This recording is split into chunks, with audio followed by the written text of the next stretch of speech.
اچھا اسی طرح اپنا عیسائیت نے ریاست اور مذہب کا تفرقہ پیدا کیا اور اس کے نتیجے میں لاکھوں عیسائی مرا ہے.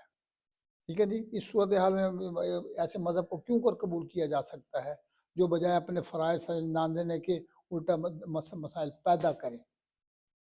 چنانچہ وہ ایک غالباً فرانس کا تھا اور اس کا نام تھا وہ بری فالٹ.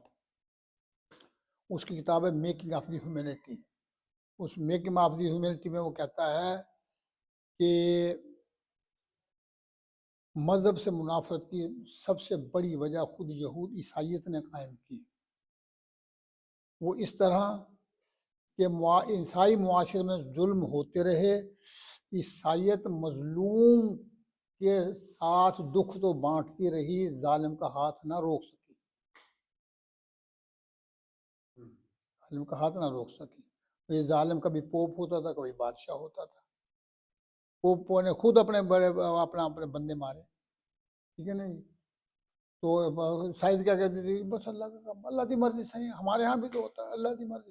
عیسائیت پر ایک بہت بڑا بلیم ہے جس کا عیسائیت آج تک جواب نہیں دے سکی کہ عیسائیت نے مظلوم کی داد رسی تو ضرور کی ہے، ظالم کا ہاتھ نہیں روکا.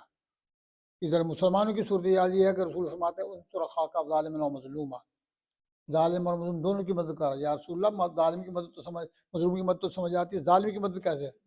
فرمایا تمنعہ من الظلم، اس کو ظلم سے روک دے. ٹھیک ہے نا سر. تو یہ ہو گیا. اب اس کے بعد اگلا مرحلہ آتا ہے